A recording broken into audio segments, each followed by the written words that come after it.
You're good. I'm just sitting here playing Metroid.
Hello, everybody, and welcome to another NPCs Weekly News Roundup. It is October 9th, 2021, and we have a lot to talk about tonight. One of our big stories tonight, of course, is the massive Twitch leak that happened, not only revealing payouts for a bunch of different top high-profile Twitch streamers, but also all of their internal tools, SDKs, and more, and we'll get into that, of course, as our first story of the night. Of course, we've also got Sora finally making his way to Super Smash Bros. Ultimate, rounding out and completing the fighter list, as well as Kingdom Hearts making its way over to Switch. And of course, we'll also talk about the new trailer for the next Resident Evil movie, basically a reboot of the entire movie series. Again, it is October 9th, 2021. We are going to roll our intro and get things started. Hello, everybody, and welcome to another NPCs Weekly News Roundup for the week of November 20th, 2020.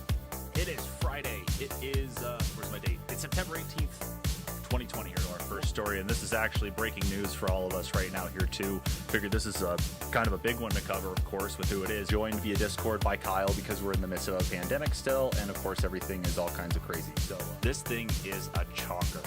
I mean, Yeah, it's a beast. it's huge. Doing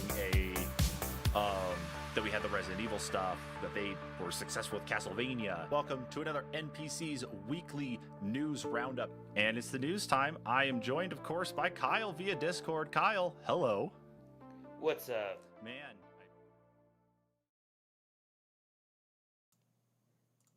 And there we are. Well, we're live. We're here. Kyle, of course, I forgot.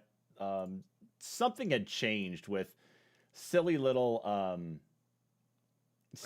Discord and stuff, and stupid thing. Yeah, so what's happening basically is that, like, something happened to the Windows desktop. By the way, hi Kyle. Something happened to the Windows hello. desktop where, for some reason, whatever it is that if the Discord window here, the actual video window, goes back behind any of the other open windows I have, it freezes your video. And it's never done that before up until, like, our last news stream a couple weeks ago. Oh, that's why everyone got Yeah, me playing Metroid. Yeah, you're just sitting there just off to the side. Yeah, it's because it froze there because that's when I had moved things around. And it's just annoying that it does that. I'm sorry, okay? I apologize that everybody had to see you in your most vulnerable moment. So anyway, welcome everybody to another NPC's news roundup live stream, of course. God, there's a lot going on here this week. It's been, I'd say, out of all the news in the last few weeks, this by far has probably been one of the busiest weeks in the news cycle. Man, I swear, just a lot of things to digest here. But I guess the easiest thing is just to really get into it. And it's by far the biggest story probably of the week and probably of the year. And that is Twitch's Leaky problem. So for the uninitiated, the uneducated, if you are living in a dark corner of the world and you haven't seen this, here's the details. Twitch, the live streaming service that is owned by Amazon, used by gamers worldwide to stream themselves, and of course gained a lot of popularity during the pandemic, got hacked or had all of its stuff leak out. The gist of exactly what happened has not been fully revealed, but basically someone was able to download over 120 gigs of data, 125 gigs of data from Twitch. And a lot of the big things that were pulled were not only, I'd say probably the most talked about stuff was the financials as they relate to those on Twitch and what they make, especially your big streamers like the channel with the most, I think, was which one is it? Critical Role is the #1 channel for money that's made in the last 2 years, or between 2019 and August 2021. So made over like $2 or $3 million in that point in time. So yeah, no kidding. Yeah. So there was that. And then, so that was part of it. People were scoping through it. And I want to say this right now, because Kyle, you probably agree with this one, is that the financials getting out is probably not the most damning thing, because the math is already there. It's already known out there that every Twitch streamer gets half of a subscription, regardless of whatever tier it is. They get half of the revenue from that subscription. So if everybody subscribed for like a tier 1 subscription at $4.99, or, just round it up to $5, just say $2.50 is what they get. They get that half, take their subscriber count, multiply it by $2.50. There's what they have. Okay. If that's on the more positive side, if they have, say, like every single one of their subscribers is a resubscriber, like every month it would be that same value.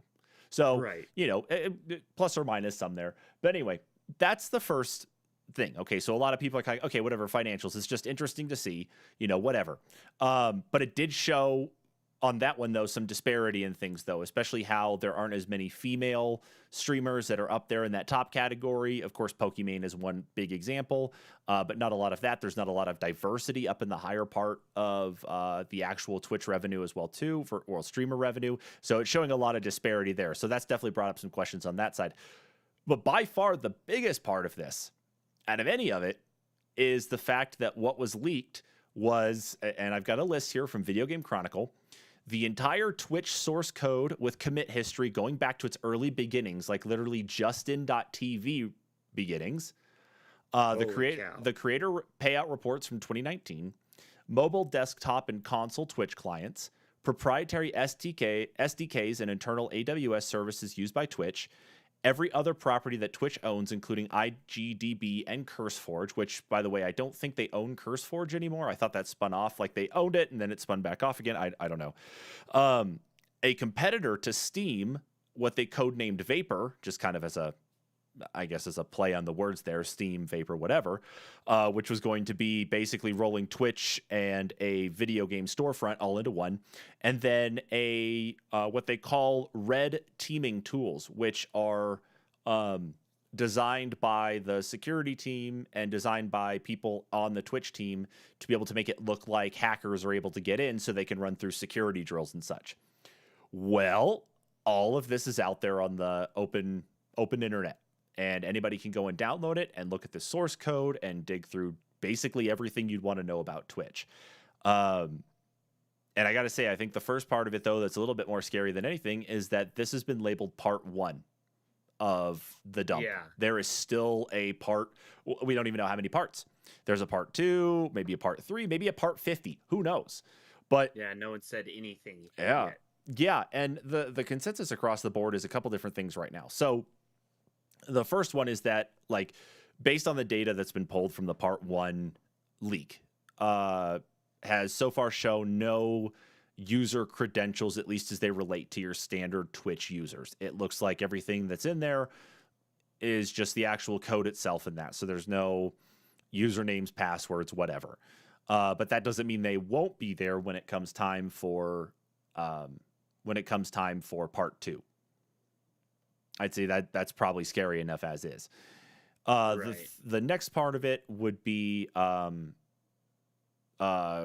actually, that really is the big thing, is that, so Twitch has already responded to this. It took them absolutely forever to respond to this. The information got out there, and I think it took them about 7 hours to actually publish a tweet that even said they were aware of data getting out. But that was it. Besides that, no emails or contacts with anybody who is a Twitch streamer right now, and that goes from the highest level of streamers. So your Twitch partners all the way down to your Twitch, to the lower level of the Twitch streamers, which would be the affiliates. Which I'm talking about I the mean, revenue making ones, the ones who can have subscribers and such. right? But I mean, not even just them. I mean, for the protection of the people that sign up for Twitch or have Amazon accounts and get the free Twitch account. I think for their protection, emails should have been sent out right away to everyone. Agreed. The only thing that's been done so far to actually address this, first and foremost, has been just besides the email or the notification out, was everybody's stream keys got reset. That was it. So if you're a streamer, and of course, I mean, obviously for things like OBS or XSplit to communicate with Twitch, you need to have a stream key. It's basically your authentication. So once you have that, then, yeah, you could basically stream to anybody's account. So that's why they went and reset everything. However, I don't know. I'm like, it's interesting to think that basically Twitch's entire being, the entire Twitch service is now out there on the internet in its raw code-based form. You would think that they would have to hire someone to actually rework the entire service now, or at least rework the security of the service, and then some of the aspects of the service to find, what loopholes. They're gonna have to do something at this point. Oh, it's bad is the key thing right now, is because it's not even going to be finding loopholes. It's the fact that they've been making this code for so long. They've been building off the same platform for so long, and the fact that they've got the commit history going back as far as they do, any skilled programmer, any skilled, really, I mean, hackers are all that's really there. I mean, they're programmers. It's just their programming is primarily there to penetrate and find faults in systems to be able to exploit for their own good, or for their own gain. Excuse me.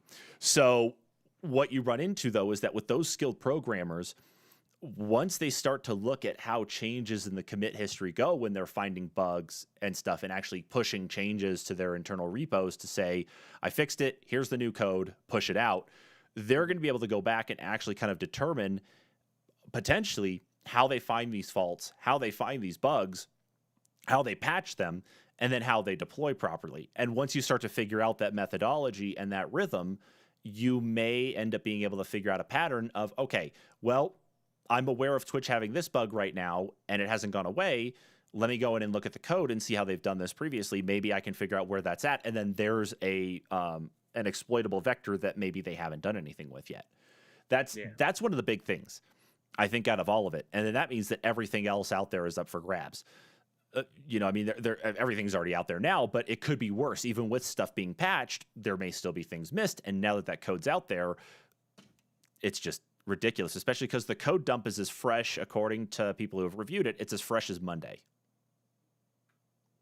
which is pretty bad, which means that this is any commits pushed up probably through Sunday are, And this does also leave them open to, lawsuits from the actual streamers. I mean, yes, it could potentially be public knowledge to be able to gain access to how much that a particular streamer makes, but for someone to be able to get in and gain access and basically hand out the information like it's pamphlets on a street corner, essentially, that's a whole different story. So I mean, they've also opened themselves up to that, unfortunately, and they might have to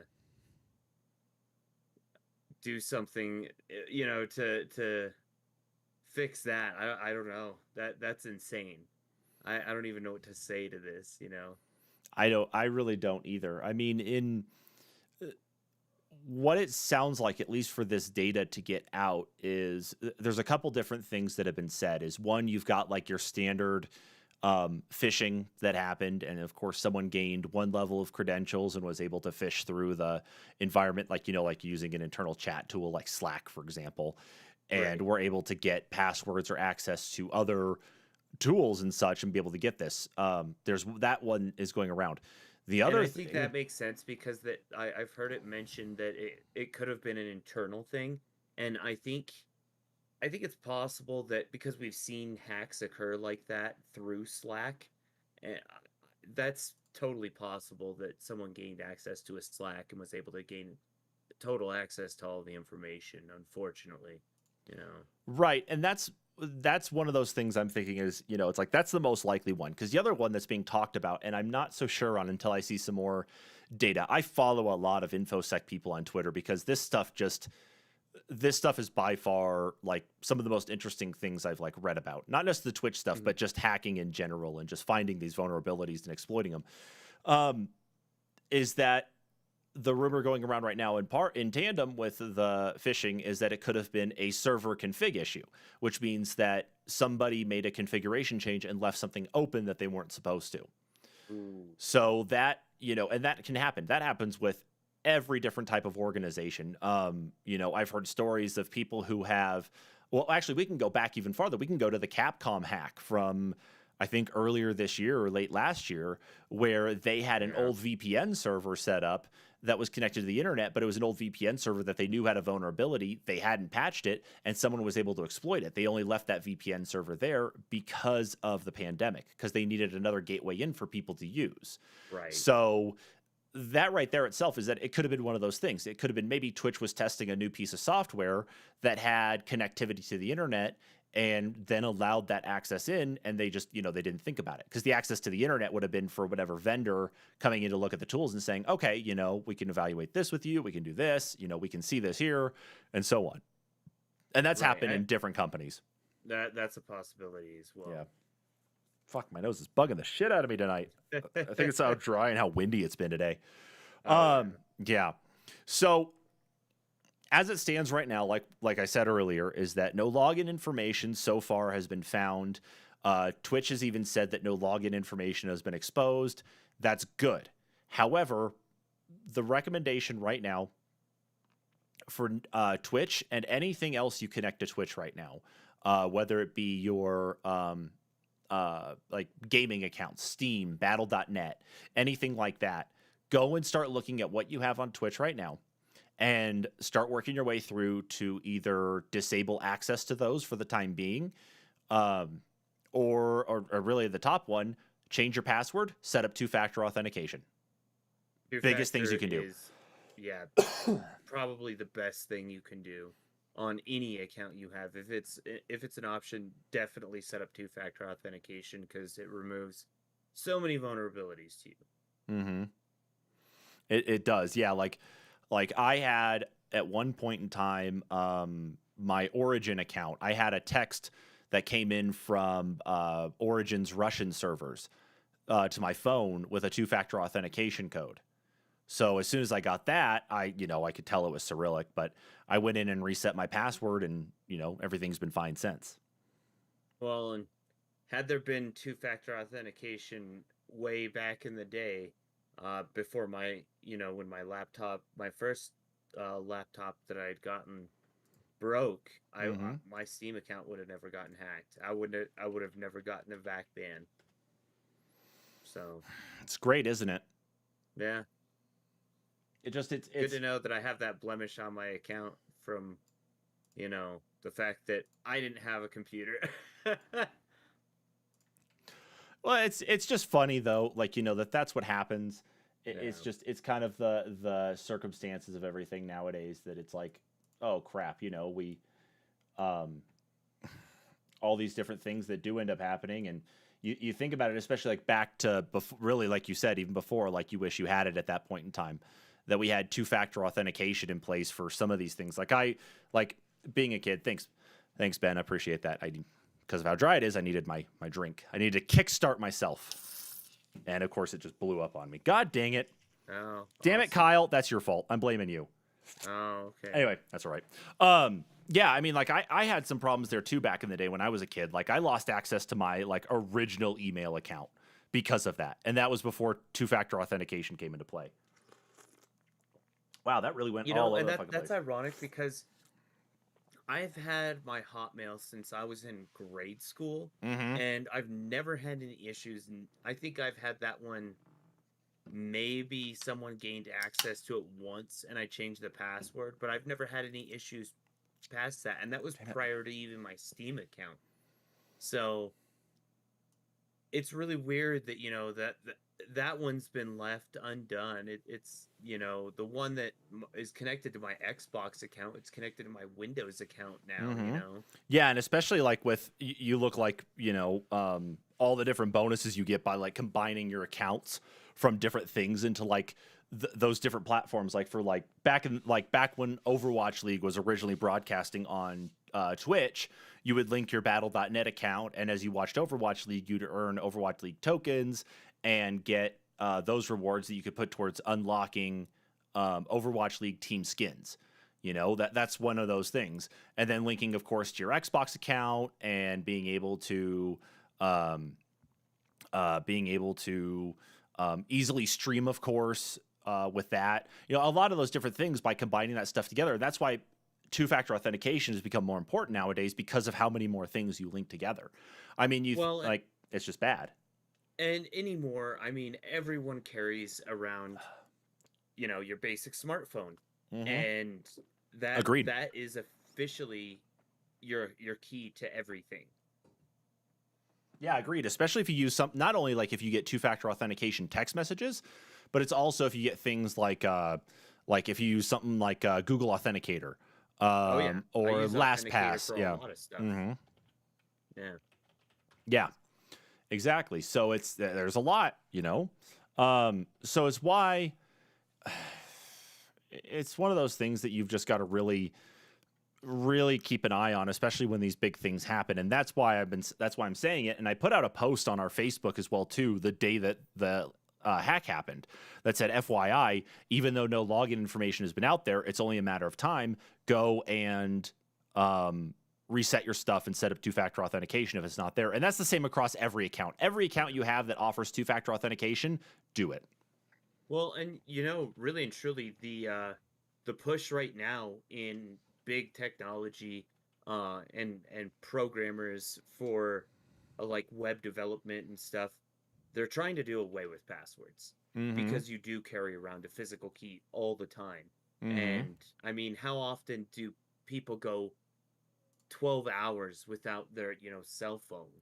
And if you're without your cell phone for 12 hours, are you needing to access the internet or anything that would actually utilize a password in the first place? Probably not. So I mean, you've got your physical key. Why have passwords? Yeah, it's why I'm actually tempted here I'm at the point now that I may end up ordering myself a YubiKey or something, one of those Titan keys, just to actually have it as my authenticator for everything. Oh yeah. I'm tempted to get two of them, like one that's tied to personal stuff and one that's tied to work stuff. So that way, it's like, that's my authentication right there. That's just my way to get in, and if I have a way to bypass, then I do for if I lose something, but that's it. And that's just another thing. I mean, cause hell, Microsoft right now is even pushing, or is starting to kind of get to that point of like passwordless stuff now too, where you authenticate in a different manner other than using your password. I mean, hell, we've got Windows Hello where you can use your facial recognition. You can put in a PIN instead of remembering your password. So there's a lot that is happening and a lot that's changing, but until that happens and goes into place, set these things up that already exist. Definitely. Yeah. So with that right now, again, the Twitch leak is by far the biggest news that we've had this week. And again, this is probably this year and probably for the last couple of years. Just do yourself a favor. If you are a user of Twitch, is go in, reset your password. Make sure your stream key is reset as well too. And anything you have connected to your Twitch account, get cleaned up, get addressed as soon as possible, because whatever's going to come out of leak number or part 2, we don't know yet. It's just best guess. So be safe out there, of course, with your data. Now, of course, besides, of course, the Twitch leak, they're getting out of the way. We're going to move on to the next thing. And this was a rumor. This was a thing going on. This was just crazy talk, like, no way they're going to do this. They're already making enough money on GTA 5 and online. Why do this? Well, they're doing it anyway. Rockstar has officially announced GTA The Collection Definitive Edition. It's such a long freaking name. Or what is it? Grand Theft Auto Trilogy Definitive Edition. This collection of games is a somewhat remastered, retouched version of Grand Theft Auto 3, Vice City, and San Andreas. It's a more polished version of the cell phone port. Which is just funny. It's just funny that it's the cell phone port. Yeah, Like, I don't know why.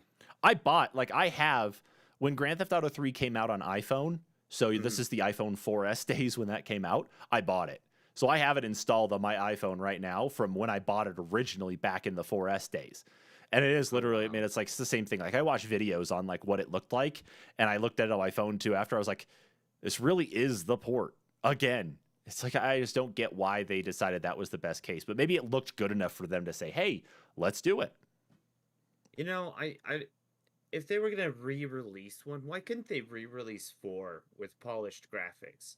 They've done 3, like how many times now? Because it released, or the 3 collection, I should say, because it released on PS2, and then it released on original Xbox, and it released on PS3. I don't as think well, 3. I don't and think 3. 360.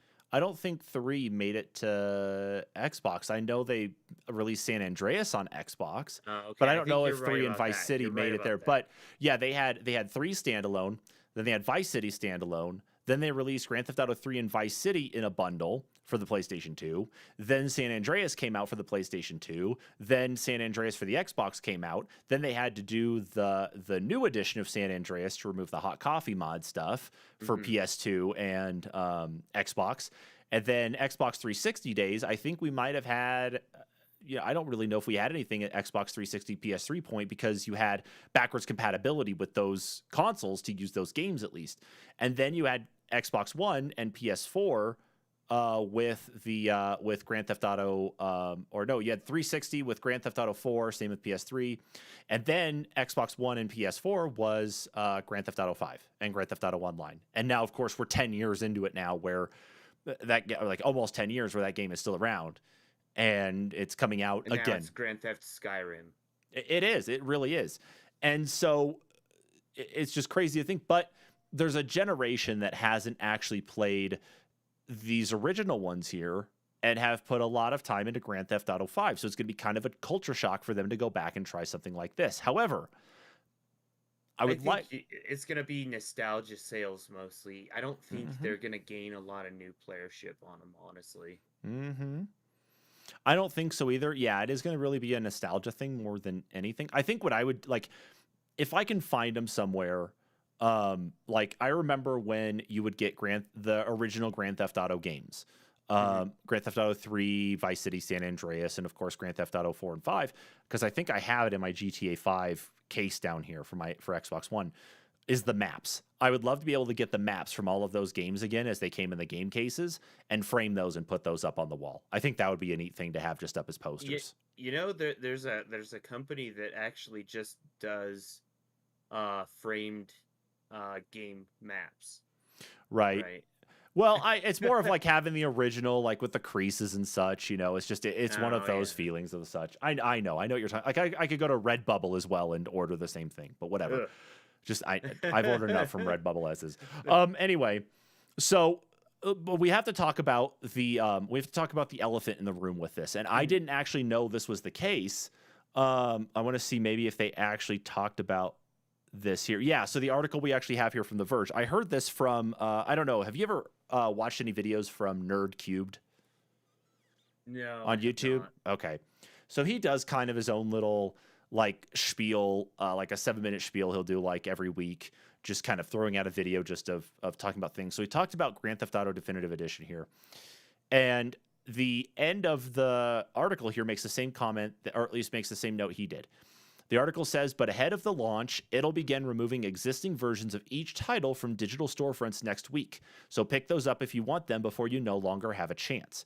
That means that when Definitive Edition comes out, that's the only version of these games you're going to be able to actually pick up anymore unless you either buy them now as their individual standalone titles or already have them in your library. That's it. There's no other way that you're going to be able to get these. And that's why we saw all of the takedowns go out for GTA mods. is because of this change that's coming up on the digital distribution. So I don't know. it's silly, isn't it? Is it really worth picking them up? Maybe Vice City and San Andreas. I don't think 3 really needs a re-release. It was good, but when it wasn't voice acted, it was very drawn out, especially when you got to the end. Yeah, 3's voice acting sounded like There was no character voice acting. There was a little bit. There was some. Not for the main character. No, not for I don't want to say Francis was his name. Clarence or something, whatever his name was. It would have to be something stupid. Claude. Like Claude. GTA 3. Yeah, GTA 3's character, the protagonist was Claude. Yeah, I think that's it. But yeah, you're right. We didn't get it until then. But the voice acting sounded like not using a microphone like this. It sounded like using like this microphone here on my headset, like this guy right here. Like if you go back and think about it, it was pretty canned. It was pretty digitized. It definitely felt like a product of its time, though. So it's going to depend on if they clean some of that up. But yeah, it's like, who is this? Who are we actually going to see picking things up like this for nostalgia's sake in this? I mean, with how the games have grown over the years to where we're at with GTA 5 and the way GTA Online has actually pushed things out, are gamers going to feel kind of alienated going back to some of this stuff to play the way these games were? Or is it just going to be a whole new experience because people are so used to the way GTA 4 and 5 played that it's like, okay, now I'm going back to these. Man, this is just crazy to play. Yeah. Yeah, it's weird. I'm kind of wondering if because it did say that they are remastering the titles, so maybe, because I know at least GTA 3, the original source code was totally lost. The reason they were able to come out with a mobile version of it is someone basically did everything backwards and managed to they decompiled the game and recompiled it backwards and actually came up with it, and that's how they got the cell phone version. I was not aware of that. Yeah, and I know the I want to say there was current versions out right now that are basically just ports of the cell phone versions of the games, because I don't know why they didn't just port the PS2 versions. They just chose not to. Mm-hmm. So it might be interesting to see what kind of improvements they've done, especially like with where they've come with the like lighting and reflections and stuff. I know they tried to emulate a lot of really cool lighting effects, especially in like Vice City and 3. Vice City, especially with the neon lights. I can't imagine what that could look like with, if they're capable of doing some ray tracing, even light ray tracing on that. That would be really cool. Mm-hmm. But yeah, and let's face it, Claude especially was super kind of polygon shaped. He still had that polygonness to him. No, based on the pictures I've seen in the video I've seen so far, it's pretty much the same. Like it's basically from what I understand is that it's pretty much the same. And if you haven't played the mobile version yet, Kyle, I mean, go into the Google Play Store and go look at some screenshots, and it's basically like you're stepping back in time. It definitely looks cleaner, but it looks like if you took the existing PlayStation 2 versions of the games and then just gave them a spit shine. Here's the bigger question. Since they're doing a remaster, quote unquote, are they going to charge a full $60 for the game, a whole $70 for the game on PlayStation? Or are they going to, put a reasonable price tag at like $10 a title? Maybe you can buy them digitally individually for $10 or all for $30. That's actually a good question. Let me see if they actually do have a price listed. I'm not I don't remember if I saw a price. I don't think they've locked down the actual cost of what it'll be yet.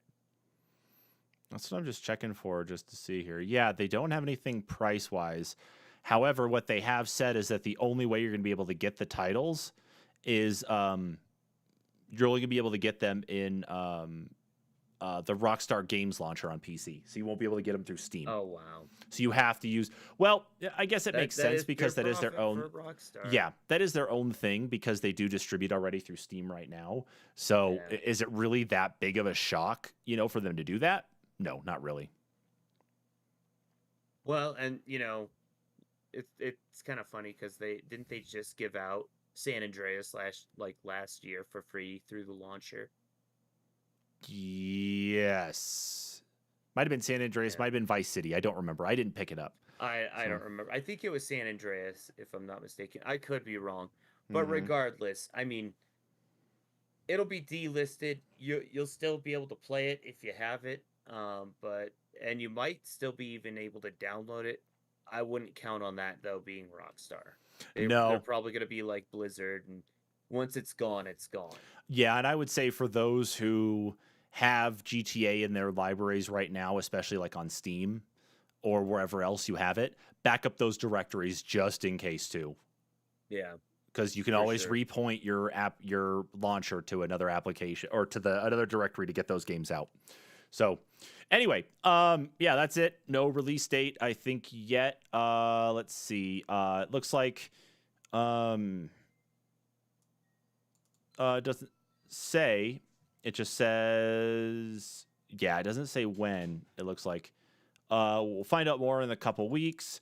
And it looks like apparently they're going to be redoing stuff on the Android and iOS versions. So it'll come out in the first half of 2022 on those. So anyway, there's that. Yeah. So moving on, of course, we've got the new Resident Evil movie. Did you watch the trailer for this yet, Kyle? I was actually starting it right at the end of what we were just talking about. I don't know how I feel about this. So I know a little bit about it. Since I'm still kind of going through the trailer. That it is supposed to be basically the first two games combined into one movie, and they're gonna stay a little bit more true to the actual games. Obviously, I don't know. I'm assuming you have it up. Yeah, I do. Yeah. So you do see the Raccoon City Police Department in the trailer. Of course, I think that's supposed to be Claire. That's Claire and Chris in that one. And Chris. Mm-hmm. Yep, you got Claire, Chris, Leon. Okay, but Chris, that's a little yeah. weird. Just I don't what know else, how though. I feel Yeah. about this. It could be good. I think it's funny that one of the first things you see is them trying to emulate that first scene of the zombie in the mansion from the first game, turning around and to face you. Yeah. But I don't know. It's kind of funny that they're doing this alongside the fact that Netflix is doing a series. Netflix's series, I think, isn't live action. I think Netflix's series is animated. And so it falls in line with a lot more of like the direct-to-DVD style movies that we've seen from Resident Evil over the last few years. But it's the fact, though, that they're actually visiting the mansion.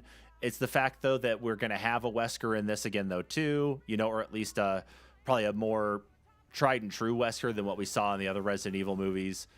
I don't know if Jill is actually in here, though. That's the only thing I haven't seen yet in the trailer is a Jill Valentine. So far, all I've seen has been just Claire.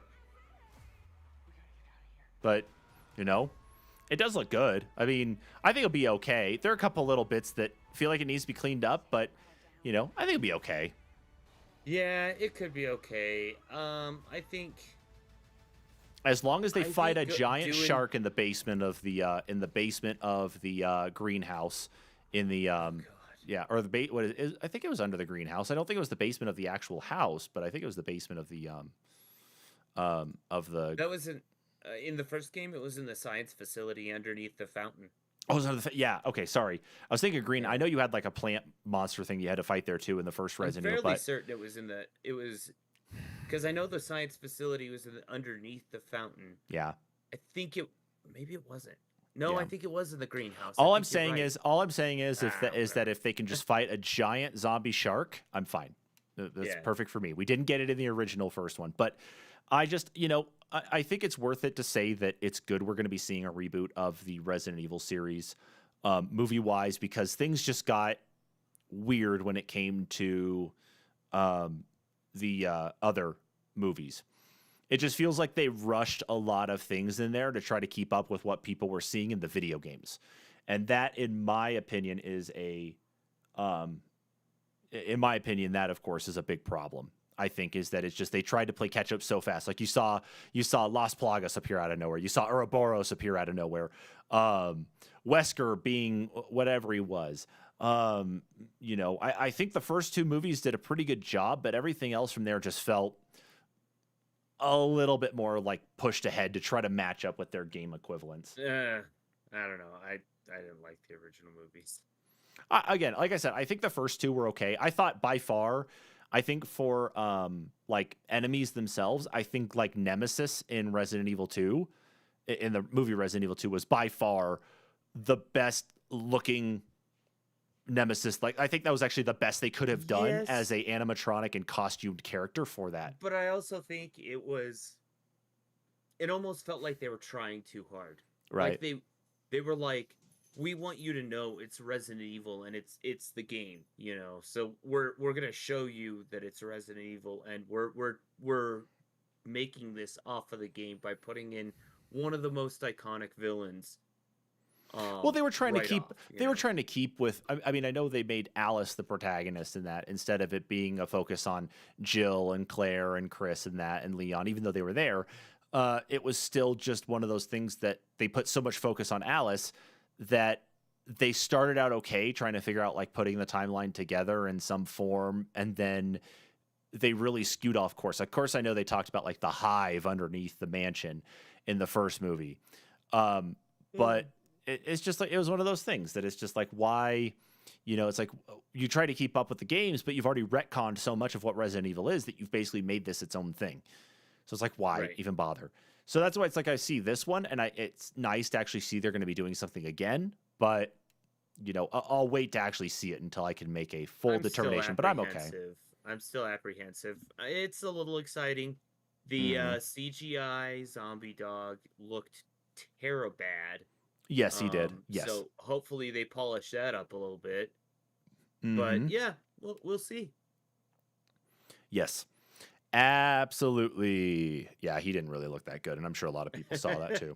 So let's move on here to our next story here. And this one's funny because did you watch Linus and Anthony actually watching this, watching the teardown, the Steam Deck teardown? I had started the one with them watching it, and I didn't actually get a chance to finish it or anything. That's perfectly fine. That's fair. So Valve released a video on the 6th, which, let's see, today's the 9th. So Wednesday, right? Yeah, I think Wednesday. Let me see. Yeah, Wednesday. So on Wednesday, they released a video actually doing a teardown of their Steam Deck, which is their handheld platform. So I'm going to go ahead and put the video on here in the background. And we can kind of talk about it as things go. But what they're doing is they're showing off the actual innards of the Steam Deck itself, though. They're actually kind of showing off what it looks like because, at least to this point in time, we don't have a lot of details on the Steam Deck, so we haven't seen it yet. Oh, really quick, I'm going to pause this here because I forgot. Alex had commented when we were talking about the Resident Evil stuff. He said, if one were smart, they'd drain the tank so they wouldn't have to fight the shark. Fair enough, but I still liked fighting the shark anyway, just because I'm weird like that. Anyway, so back to this, though, is that, yeah, we got a video from Valve showing the actual teardown of the Steam Deck, but it only went so far.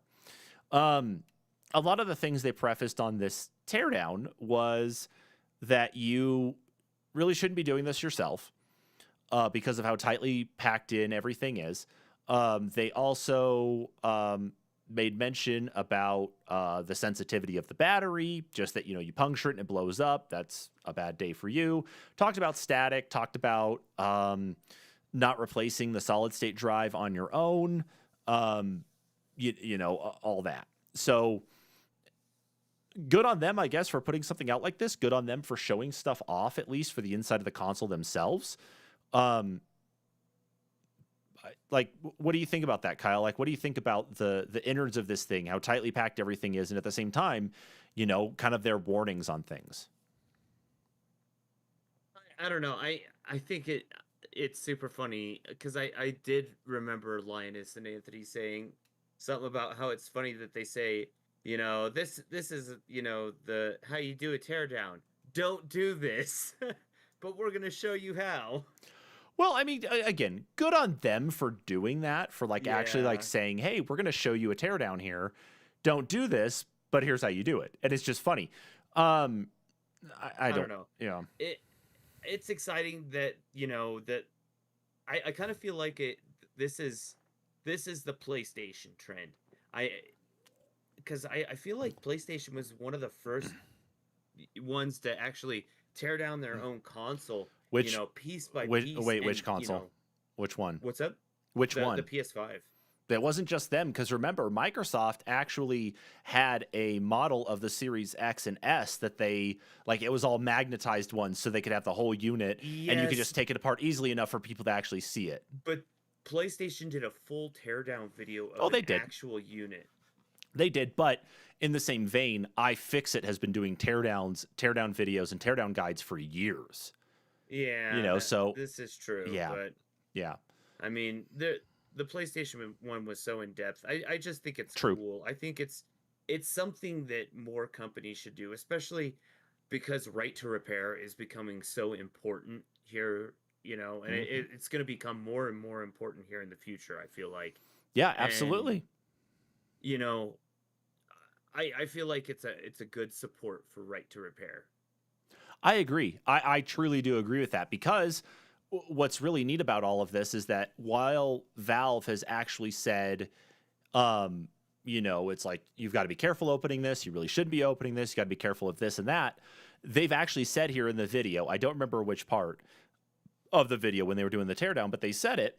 They are going to be potentially offering replacement parts for this, which means that you don't have to go and try to like source your own parts or anything like that, but that Valve is going to be setting up some sort of storefront for you to be able to buy the replacements as you need them. So that means that, let's say they discover an issue with the joysticks. That means you can Which go is get, super cool. yeah, you can go get the 'Cause- new joysticks because they show it here, like the actual joystick setup. You can go yeah, get new ones. Hell, maybe they come up with joysticks that are, not necessarily they have a problem and they need to be replaced, but maybe they have joysticks that might be improved in some form, or maybe some gamers might like that better, and some who are just like, I don't want to different tear it apart. resistance or a different Exactly. snappiness. Exactly. Yeah. There's that. Maybe there will be a change to the battery, where in the future it's like, okay, well, we've got a new battery we're sourcing that will fit into your existing Steam Deck, and it gives you an extra 3 hours of battery. Well, Motherboard stuff and that, it's kind of weird to think, but that's pretty cool. I don't know. It's still cool that I think one of the first things they popped off, was the analog stick and showing that, Hmm. this is Hell, it's modular, if you look close enough, they're actually labeled. Like you can see L's. Like on the right side, it's L's, and on the left side, it's R's, because of course we're going off of like what the front of the device will look like. Right. But that's easy enough to at least see, okay, this is the right side of the device, this is the left side of the device, this is where they go. I think that's just pretty cool to have that right there, to have those details. So, um, it is good, and it does actually bode well for the potential for replacing things too. I mean, they've even shown off here, like they just pulled the SSD out. The SSD that's in there is not necessarily a custom one per se, but it's shielded in a way that you can't go buy one like this just right off the shelf. You actually have to go, get one of these directly from them. So as you can't. Dell and some other companies do offer well, that particular they, SSD. yeah, But and they do, but it's the I shielding. was It's the shielding is the right. problem, because their concern is the EMI, the electromagnetic interference, to the wireless module, because the wireless module is right next to it. Like they didn't show it here. Linus Tech Tips actually zoomed in on the video itself. They paused it and zoomed in. You can actually Mhm. see that the wires for the wireless module are like right next to, like you're talking within like half a centimeter, right next to the solid state drive. So that's another thing to Oh, be careful with. But like Linus even said, is maybe someone will come up, like they'll get an M.2 SSD ribbon, and you can run a ribbon cable into that port there, and then hook up a massive M.2 SSD, and just put it on a little case on the back of your Steam Deck. Oh, but jeez. that'd only be like 5 or 6 people who might do something like that. But I digress. Right. So, I'd be that guy. so did you actually pre-order the Steam Deck though? I did. Yeah. You did pre-order, Mine's, or you second quarter of reserved next it? year. Excuse me, you reserved it. Yeah. Yeah. Mine's Okay. second quarter of next year. Mm-hmm. So So yeah, but the cool part though is that if Valve is already saying they're going to be offering replacement parts, or at least offering some sort of option to go and do that. So if you get the 64 gig model, okay, you're stuck with 64 gigs for a while, then you can go and get larger modules to replace that later on down the line, maybe for cheap. Right. Which is cool. That's great for me. And it's the same for all the other stuff, for the analog sticks. Maybe for the buttons, maybe for all that, we'll find out more as we go into the next year, and especially like fingers crossed that manufacturing does pick up a bit more. But it looks like even with how tightly packed everything is, the fact that it's easy enough to just get in there and hopefully change things around, you're going to be in a nice spot. And that's good for all of us. Oh yeah, definitely. Mm-hmm. So I still have not put my name down on one yet, because I don't know yet. I don't know if I like the look of it. I like the idea of it, but I just don't know. It's just more so for like what I'm playing on right now. I just don't know. I'll say this: it's not gonna replace my gaming laptop. So if I need to get out on the go and like go somewhere to play games, I'm still gonna have my gaming laptop. This is gonna be more for my PC games that are controller based. Like, Yeah. I have like the Legacy of Kain games, or even though the controller support sucks on them, I'm sure that I can figure something out. I'm hoping at least. But I do also have like a lot of like side scroller beat 'em ups on my Steam that I can play. Plus they just added RetroArch to Steam, which is kind of neat. So it does open that entire back catalog of backup games that you might have in your library. Mm-hmm. And that's one of those things, especially like for you and I, where our back catalog of games on Steam is so big, to be able to just take the Steam games with you and be able to, kind of catch up on stuff is great. There are some things that are going to play well with the joysticks and the buttons and that, you might be okay with, but not everything is. Like I can see some of your more like indie titles, like Bastion's a good example, that would do well with excuse me, with analog sticks and the face buttons and that. But like Transistor. Yeah, playing like things like CS:GO, I just don't know, not with a controller. No, but on the other hand, Enter the Gungeon or Hotline Miami. Granted, I have Hotline Miami on my Vita, but any of your Metroidvania type indie games, Stardew Valley, Terraria. But then, of course, again with the Steam Deck and Game Pass, that might be another thing anyway too. Which, hey, nice little bit of a thing there to go ahead and throw out, that if you haven't listened to our new NPCs Discuss, we talk about consoles being the next home PC. So why don't you go over and listen to that on our podcast? Hey, I got to plug it anyway. That's our big thing. Yeah. But maybe I'll pick up a Steam Deck. I haven't decided yet. I'm still kind of up in the air right now because my Switch Lite has been sitting in a case now for not a year, but I feel like I'm coming close to it. And it's just, I don't know. Like, I don't have a problem with the Switch. I like the games that come out on the Switch, but I don't know. I just don't know what's got me not playing stuff on it. So I don't know. I just don't want that with the Steam Deck. My only thing I think with the Steam Deck, though, is that because it's a Linux PC at the same time, I see some more utility out of it than just playing games. But again, there's a lot of potential, for sure. There is. And speaking of potential, we have actually, it's kind of funny I know I'm using this segue here a little sillier than I probably should, but we have actually reached the potential of Super Smash Bros. Ultimate. Super Smash Bros. Ultimate has now officially completed its fighter roster by introducing Sora. I'm using that as the segue to the next story, Kyle. Okay. Oh, okay. Yeah. But yes, it was announced this week that Sora is going to be in Super Smash Bros. Ultimate, Sora from Kingdom Hearts, and that the Kingdom Hearts collection, the remixes of 1, 2, and 3 are going to now be making their way to the Switch. So, of course, They're kind of making the cloud version. Yes, the cloud version. Yes, that's what I meant to say. I'm sorry. That's such a it's so bad, I feel like, because I feel like those games could be easily put on the Switch. There's no reason they Yeah. shouldn't just be Oh, ported. I screwed up again, Kyle. I missed another comment from Alex. He said, back on the Steam Deck one, I've done internal work on some of my platforms, changing out power supply boards and such, but I've never tried to mess around with handhelds like this. Not exactly layman's work. Yeah, not for this.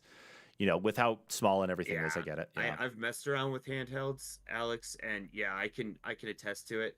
I fiddled with a 3DS XL for probably a good 4 hours trying to get it to work again, and nothing. Yeah. They're a pain in the butt. I've done Vitas and stuff. Those are even worse. Actually, the older they are, the easier they are, of course. But Yeah. yeah, any of the new ones, no. I dread the day that I would even have to take apart a Switch. Yep. The controllers are no problem, but yeah, Yeah. the actual console, no way. So right now here in the background, of course, while we were answering that comment, I've got the actual cinematic announcement trailer for Sora going. And, you know, it was kind of a big thing because a lot of people were expecting like Waluigi, even Master Chief or Doom Guy to make an appearance. But yeah, Sora is officially a fighter. And you can now put Sora, Cloud, Sephiroth, and Link all on one screen if you wanted to. Because everything's weird in this world. So, yeah. But even so with that, you know, it's just funny to think that over the course of what, 3 years that we've now it took 3 years to complete the entire roster for Super Smash Brothers. Took longer than that, didn't it? Because technically, this is the same Super Smash Brothers that was released on Wii U, isn't it? No, Ultimate was made on specifically for the Switch. Oh. Yeah. So yeah. Okay. Wow. So at any rate, yes, it's been like 4 years then, roughly. So pretty crazy.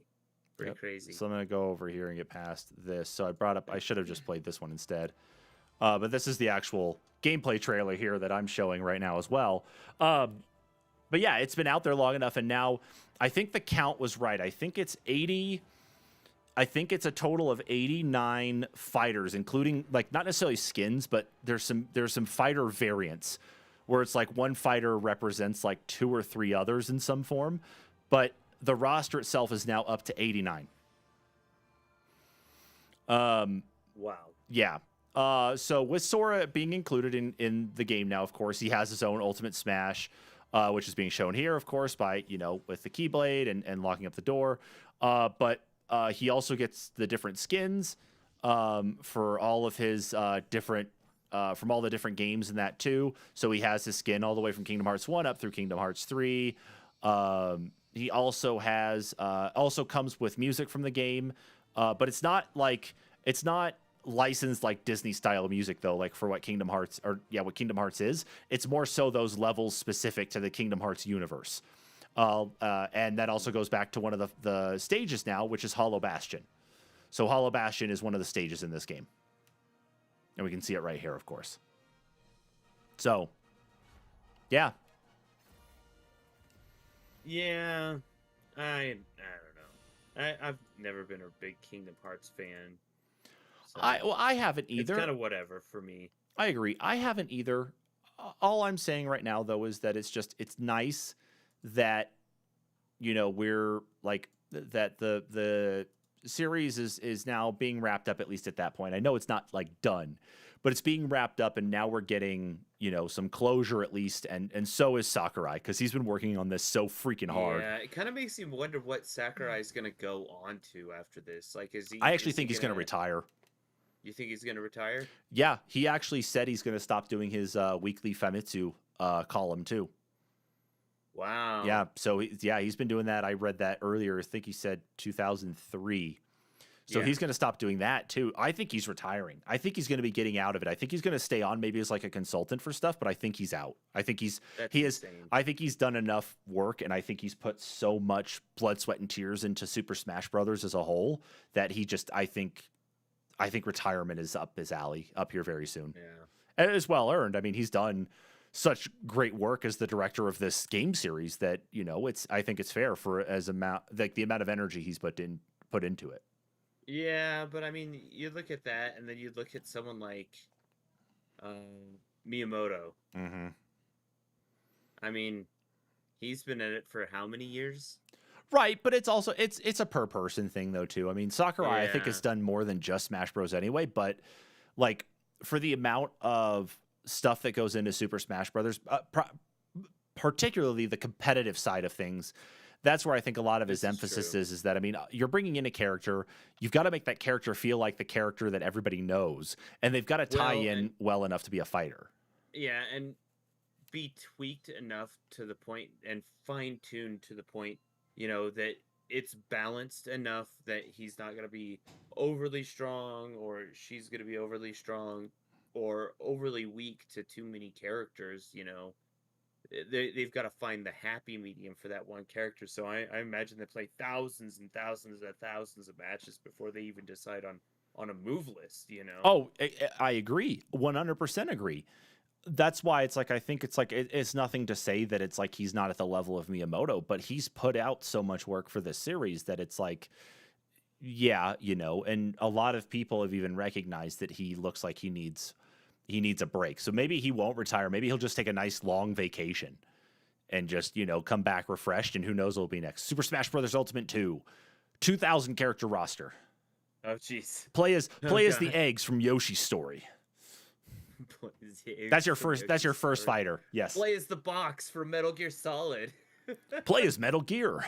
Play as the Metal Gear. Play as Sakurai himself.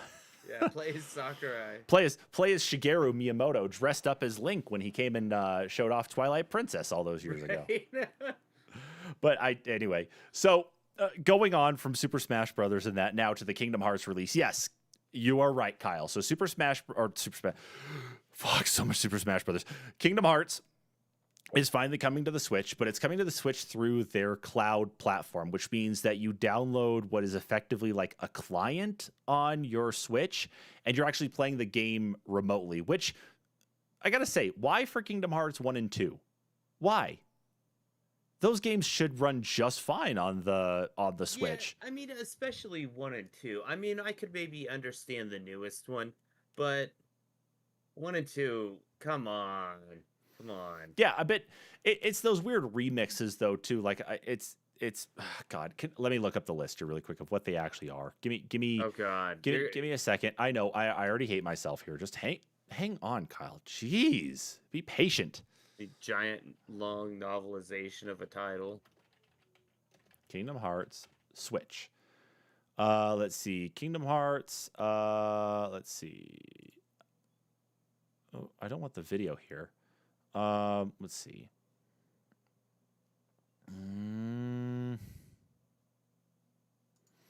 Okay, here's the list. Sorry, it took me an extra second there. Okay, so we've got Kingdom Hearts 1.5 HD 1.5 plus 2.5 remix, Kingdom Hearts HD 2.8 Final Chapter Prologue, Final Chapter Pro, whatever the hell it is, and Kingdom Hearts 3. So it's technically 10 games where Kingdom Hearts HD 1.5 and 2.5 remix cloud version include Kingdom Hearts Final Mix, so that's Kingdom Hearts 1, Kingdom Hearts Rechain of Memories, which was a mobile game or I can't remember. Chain of Memories, I think, was DS, wasn't it? Or no, GBA or something. That might have been it. Yeah, Kingdom Hearts 358 over 2 days was a DS. Yeah, sure. Kingdom Hearts 2 Final Mix, which was the sequel. Kingdom Hearts Birth by Sleep Final Mix, which was like the prequel of the story, which introduced Terra, Ventus, and Aqua. Of course, Terra. It was a handheld, I think. Yeah. Wasn't it? No, this one was actually regular console release, but Terra is who became Roxas. And then you got Kingdom Hearts Recoded, which this one was, I think this one was actually the mobile game. And I think this was a mobile game originally in Japan, and then they moved it to handheld, I think, and redid it though. Kingdom Hearts 2.8 Final Chapter Prologue Cloud version includes Dream Drop Distance HD, which was the last DS release, because it's literally 3Ds, so 3D. Kingdom Hearts 0.2 Birth by Sleep. It's in just a short series. And then Kingdom Hearts X back cover. It's a movie. Okay, whatever. And then Kingdom Hearts 3 plus Remind, which Remind is the first and I think only DLC that's been out so far. Jesus Christ. Told you. Novels of titles. Or I guess novel length titles, I should say. Okay, so Crazy. Let's see. Here's an explainer though from Nintendo Life where they had a discussion, I think, with some people here. Let's see. As much as I'm going to read this here. As much as this decision sucks, Night Dive Studios and limited run developer Modern Vintage Gamer has attempted to shed some light on this decision making that might have gone on behind the scenes, suggesting ports of 1.5 and 2.5 would take Square Enix a lot of time, effort, and money, and then the financial return may not necessarily be worthwhile. And they say getting a game like Kingdom Hearts 1.5 and 2.5 remixed to the Switch, even though it sounds like it should be a no-brainer, it should be something quite achievable, especially considering it has its roots on the PlayStation 2, as a lot of people will be very quick to tell me, is actually a pretty complicated project. And I think that's what's happened here, is Square Enix has basically sent bids out to its development partners and asked them how long is this project going to take to build. And I think they were probably a little surprised at the responses. For me, it sounds like a 2+ year undertaking and many millions of dollars that would need to be spent, probably more than the budget Square Enix is looking to spend. And then, of course, part of this here is that it's along with the cartridge pricing. He says, and the other thing we need to keep in mind with Kingdom Hearts, and we're talking about just 1.5 and 2.5, haven't discussed Kingdom Hearts 3. If you combine HD 1.5 plus 2.5 remixed together, it comes out to about 50 gigs. And that's a very large game. And the question is now, what size cartridge do we need to fit on Switch for physical? And that would ultimately end up being a 64 gig cartridge. And the cost to manufacture those becomes very, very expensive, and for good reason. Wow. So it looks like the key reason, of course, is just, it's just because of the larger budget it would take to actually publish these to it. So fair enough, I guess. Yeah. That if the cost to consumers for a cartridge is going to be more than what Square Enix actually wants to spend, because of course they got the cost to pay for manufacturing the carts and, doing the development to get it onto carts. I guess I get it, but that sucks though, Mm-hmm. I don't know. But at least it's going to be there on Switch. So anybody that wants to do the cloud gaming stuff, hopefully you can do it without actually having to sign up to Switch Online. Because I wouldn't want to have to buy a game just to get Switch Online to have to play it. That's just me. I personally don't think that, even for being a Nintendo console and, having some of those titles being on Nintendo consoles previously, I don't feel like it's going to sell all that well just because it's a cloud game. I was looking at numbers of just people that had done polls previously on picking up cloud games, and some of them had like 1,000 people, some of them had like 15,000 people, but relatively, even between the two, 2, 3, 4 polls, you'd see like only between like 3 to 8% actually buy the cloud version of the game. So it's really low. You're catering to a small audience. Yeah, you really are.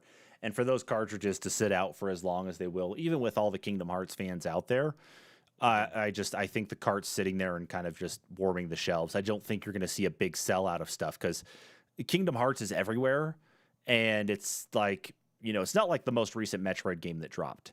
It's not right. that. Because Metroid, it takes forever to get a game out like that. But Kingdom Hearts has so many of them out and has only just released Kingdom Hearts 3 in the last couple of years that for people to go back and play those other games, it's like, okay, do you really want it on the Switch? Okay, well, here's how you can get it. So you're right. The penetration into the market's probably not going to be a lot. It'll I probably don't be know. I feel substantial, but like not a lot. if they really, really wanted to make more money out of it, they should release that pack as a whole, with all the Kingdom Hearts games on PC. You're asking a lot, Kyle. I know, but if they wanted, a deeper market penetration, just better sales in general, I feel Yeah. like releasing them all on PC as a whole package, or even as two parts, Mm-hmm. um, they would make a lot more money that way. Agreed. I know they would. Yeah, but And I hate to don't know. to brag on the Switch because I love the Switch, but the cloud gaming, I think they should leave it to the cloud services that are out there now. Bring Game Pass to the Switch. Yeah, no joke. Yeah, Nintendo hasn't really handled online But very well, so and what Microsoft does have the, portfolio, to say, hey, we've got your back. We can cover, the servers. We can cover, this portion of it. you're Just asking a lot. You I know. to spew logic in a situation like this is Especially of just not heard Nintendo. of. Especially of Nintendo. Mhm. That's where the line gets drawn. If I were asking this of like Sega, that'd be a different story. Absolutely, it would be. Absolutely. But let's wrap up the news, Kyle. Talk to us about Yeah. this last one here, though, because it's I get somewhat the profoundness with this one, but this is like I think you've probably played more of these games than I have, and maybe understand the impact. Is that Yakuza Creator? Oh, what is it? Yakuza Creator, Toshihiro Nagoshi, and the series director and producer. What is it? Daisuke Sato. Daisuke Sato. Daisuke, yeah. They are leaving Ryuga Gotoku Studio. So what's the big thing about this one? Talk to us about that. Well, the big thing is Toshihiro Nagoshi is it's basically his studio. He's like the creator. Um and it's just so wild that these two are, backing away from the series. If I'm not mistaken, they are also responsible for Lost Judgment. So, but it just kind of makes me wonder if the backlash of, what's been going on with Lost Judgment, and where that might be landing as just not continuing on, and the whole paradigm shift Mm-hmm. of where the Yakuza series is going Mm-hmm. versus being a beat 'em up to a classic JRPG. I don't know if that has anything to do with it. They both did have kind words to share, about the studio and about Sega, and it was very heartfelt for both of them, Mm-hmm. and Yeah.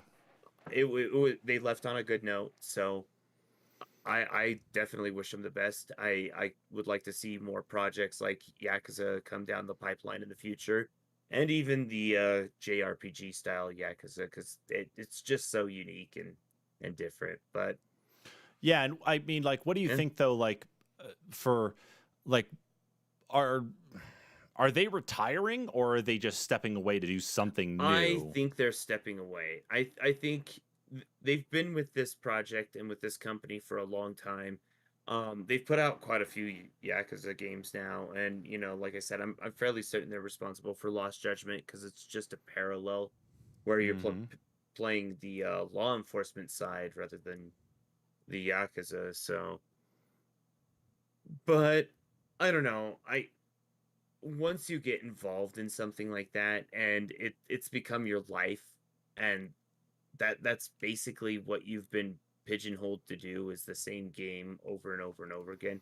Maybe it is just, they needed something different, Maybe. and maybe it's beyond that. So, But from my who knows? understanding is that even with like the rest of the Yakuza stuff anyway, is that that the games themselves are, it's not like the issue that people are seeing, like say like with Far Cry 6 right now, where it's a Ubisoft game.